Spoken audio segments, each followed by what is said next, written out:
Salman Rushdie's life is a tale of resilience, creativity, and an indomitable spirit that defies every challenge thrown his way.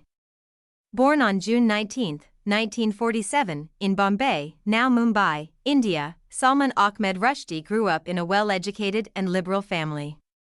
His father, Anis Ahmed Rushdie, was a Cambridge-educated man who worked in the Indian civil services before venturing into business, while his mother, Negan Bhatt, was a teacher. The youngest of four siblings, Salman exhibited a deep fascination with literature from an early age, often immersing himself in books and storytelling. Rushdie's formal education began at the prestigious Cathedral and John Connon School in Bombay, where his intellectual curiosity and love for writing took root. In 1964, at the age of 17, he moved to Rugby School in Warwickshire, England, to complete his secondary education.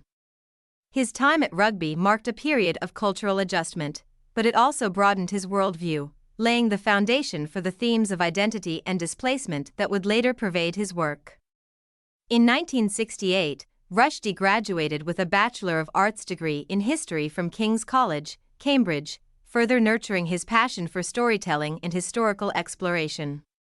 After completing his studies, Rushdie worked as a copywriter for advertising agencies like Ogilvy Mather and Charles Barker Sons. During this time, he penned memorable taglines, but his creative ambitions extended beyond crafting catchy slogans. In 1975, he published his first novel, Grimace, a work of speculative fiction. Although it failed to garner much attention, it marked the beginning of Rushdie's literary journey.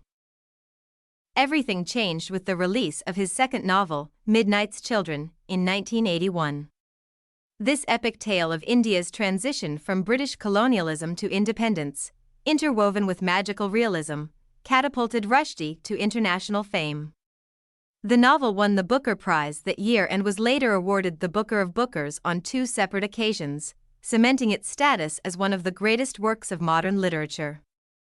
In 1983, Rushdie published his third novel, Shame, which explored the political turmoil in Pakistan through a blend of satire and surrealism. Like its predecessor, Shame received critical acclaim and several awards. Rushdie's ability to dissect complex political and social issues through the lens of fiction was unparalleled.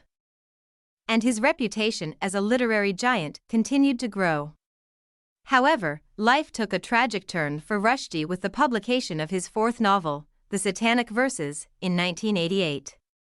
Inspired by elements of Islamic history and mythology, the book sparked outrage in parts of the Islamic world.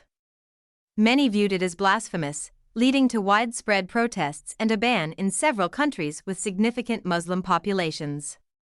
The controversy reached its peak on February 14, 1989, when Iran's supreme leader, Ayatollah Khomeini, issued a fatwa calling for Rushdie's execution. The fatwa was accompanied by a bounty on Rushdie's head, forcing him into hiding under police protection. The aftermath of the fatwa was marked by violence and bloodshed.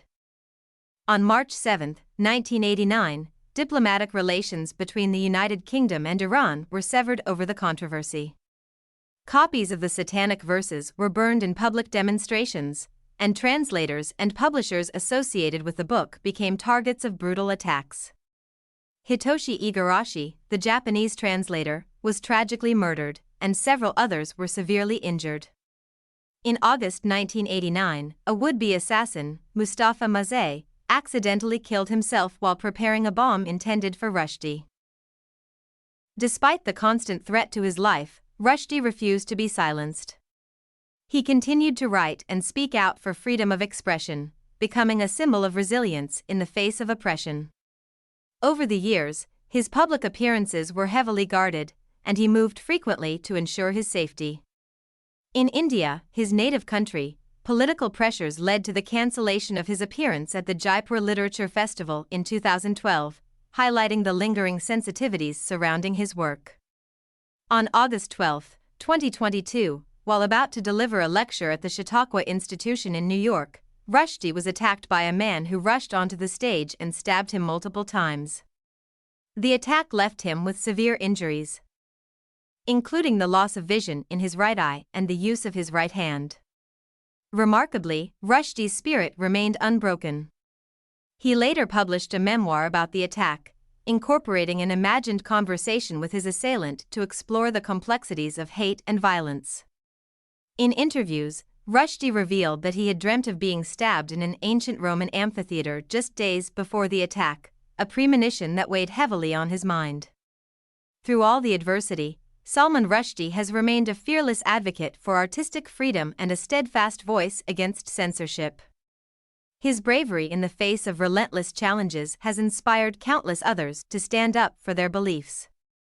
While the publication of the Satanic Verses irrevocably changed his life, it also underscored the power of literature to challenge, provoke, and ignite change. Rushdie's journey is one of triumph over tragedy, a testament to the enduring power of words and the unyielding spirit of a writer who refuses to be silenced.